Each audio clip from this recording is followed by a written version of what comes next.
Hey everybody, it's Charlie from Daily Motor, and this isn't the type of video we typically do, but this morning I received an email from a viewer who asked me for some car advice regarding audio quality and highway fuel economy. So I'm like, okay, this is too perfect of a request to not do a little video on. So let's dig into the email, talk about some options, and try to help this viewer and hopefully subscriber out. Alright, here's the email. I didn't share his or her name, so if you sent this, you know who you are. Hi Charlie, I have been watching quite a few of your videos in preparation for replacing my 2019 Honda Accord Hybrid, which, good car. I appreciate your testing methods, specifically the MPG and sound system tests, and I wanted to reach out for your opinion. I am dissatisfied with the 40 MPG, which, if you're getting 40 MPG with a car like an Accord, it's hard to be dissatisfied with that, but okay. Alright, and poor sound quality. Now that I totally get, because the sound system on the previous generation Accords was atrocious. As well as expensive audio upgrade options, yeah, fair enough, that my car provides, and I wanted to see what you would recommend as something of a best bang for your buck, if you will, car that I could use as a replacement. I am an avid music/podcast listener on my drives, and I also drive about 75 to 80% highway here in Texas with about 1 to 2 hours of commute driving a day. It's a lot of commute, and I'm also assuming since it's in Texas, it's higher speed highway driving as well, so you're probably running 80 miles per hour if that's the speed limit. I had hopes that a hybrid would be my best option for my commute, hence the Accord, but I am more recently learning that hybrids may not be the best for highway driving, at least non-PHEV hybrids as far as I know. Do you have any recommendations based on the many cars that you've driven that would suit somebody like me? Fun. Now, when I first read this, I thought to myself, Accord Hybrid is still a pretty darn good car. Now, I'm not going to make any judgments or assumptions on this individual's financial situation. They didn't necessarily provide any of that, so maybe they want to, maybe they don't really care quite as much about the money aspect, even though if you're concerned about fuel economy, presumably you care about overall costs. And I do want to start this off prefacing that if we're looking more at the fuel economy aspect of things, then you're probably better off just sticking with the car that you've got, because you're going to pay sales tax. I mean, what's Texas sales tax here? 6.25. Wow, that's pretty high. 6.25%, and depending on which jurisdiction they're in, they could have an extra 2% on top of that. So let's say you sell the Accord and you get into something that costs $35,000. Let's just do the 0.625. You're going to be paying $2,100 in sales tax right off the bat there. So you'd have to get a car that gets significantly better fuel economy in order to offset those, just that change in sales tax right there. But let's assume that the emailer here cares a little bit more about the sound system aspect because of that. Because, again, 40 MPG is pretty good, especially cruising on the highway. And yes, there are definitely cars out there that are going to provide a little bit better fuel economy, but not that much more. So I think you're in pretty good shape for the fuel economy aspect. But we'll try to keep fuel economy in mind while we focus on sound systems. So one of the first cars that came to mind is the Toyota Camry. It's obviously one of the most practical and maybe one of the least exciting. But when you get that JBL sound system, pretty solid, and if you get the 2.5 liter, it's going to be remarkably efficient as well. We actually haven't had the opportunity to test a 2.5 liter Accord, just the non-hybrid version, but I was actually the one at Car and Driver magazine who tested their Camry 2.5 liter back years ago when this generation Camry first came out, and we got ridiculous numbers. It was something like high 40s or low 50s with that car. And I'm pretty sure here at Daily Motor we tested the hybrid. 45 MPG. I mean, that's pretty darn good. Although, again, not that much better than your Accord. But assuming you want to get rid of the Accord, 45 MPG is going to be really good. If you get the non-hybrid, it's going to be a little bit cheaper. You're going to see a little bit of hit in that around town fuel economy, but maybe a little bump on the highway. I'd still get the hybrid if I were you, honestly. And as long as you could get one reasonably priced, don't pay markup. But more importantly, you're getting that JBL sound system that's pretty solid. We gave it a B tier. What do we got? That being said, objectively speaking, for sound quality, it's getting a B.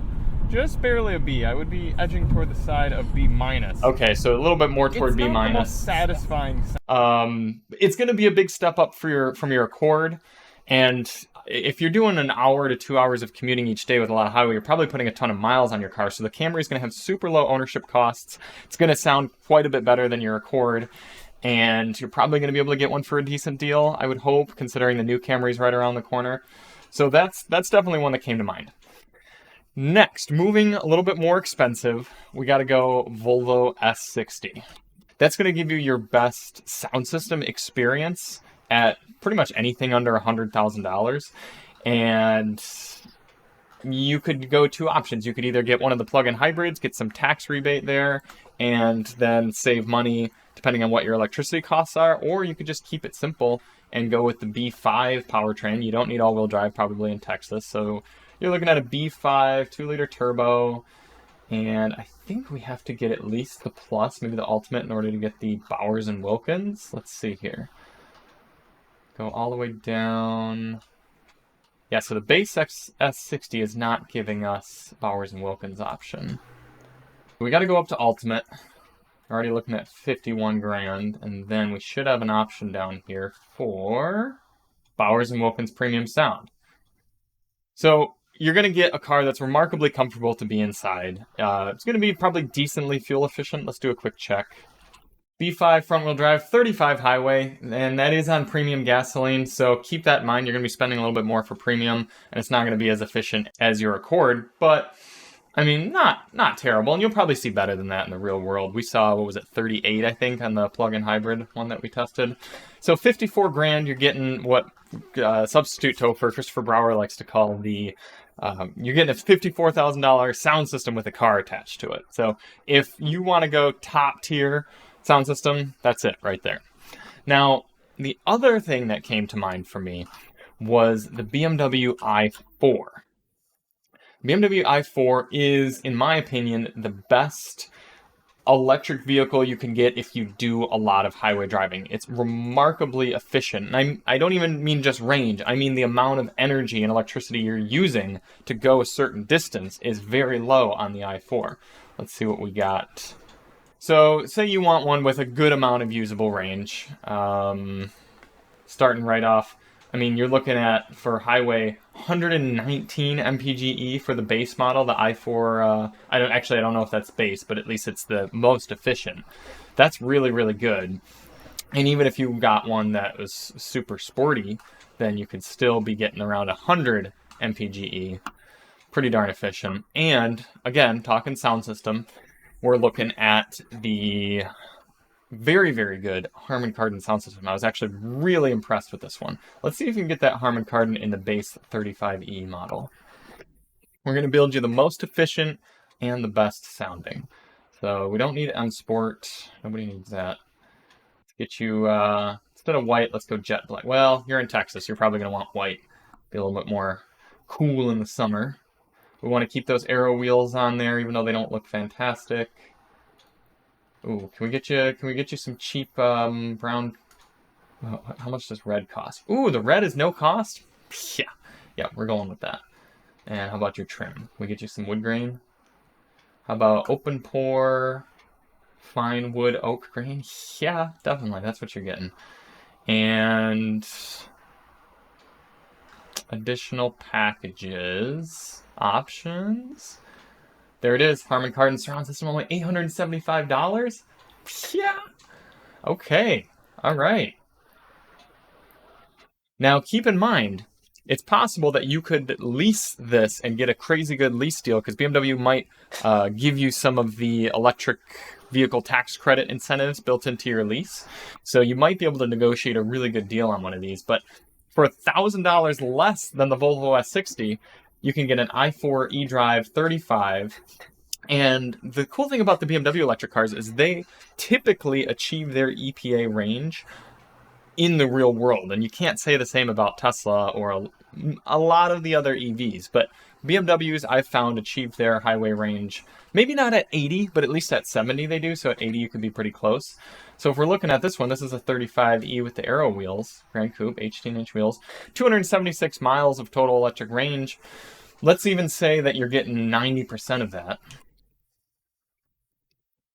248, let's just call it 250 miles. If your commute, you say, worst case scenario, 2 hours of commuting, even if that were all highway 80, that's only 160 miles per day. So you could do the whole thing on electric. And I'm a big fan of the i4 in general. It's going to have a great sound system, maybe just a hair below the Volvo's S60. Maybe, all right, 10% below. But still fantastic. You're going to feel like you're driving a very cool, futuristic machine. Same with the S60. And I don't know what your electricity rates are compared to gasoline costs. I know Texas charges an annual fee for EVs and stuff. So there's kind of your gas option and there's your full electric option. And choose those if you will. So let's see, we did 54 grand, 53 grand. How much was the Camry running you? So of course with the Camry you're going to need the JBL, and let's say you probably want a hybrid as well. So the hybrid's a good bit more, so let's stick you with the 2.5. One of those might be easier to find anyway. So XLE is coming standard with your 6-speaker, but is available with the JBL. Same with the XSE. Goodness. SE Nightshade? No. SE Hybrid? No. Alright, so if we choose an XLE, then we're gonna have to... Navigation upgrade package. Does that give you... There we go, the JBL. Add that in. What's your summary? So you're looking at 34 grand. So you can save 20 grand, get yourself a Camry. It's still going to be really quiet inside, and it's going to have decent audio, especially for listening to your podcasts and everything.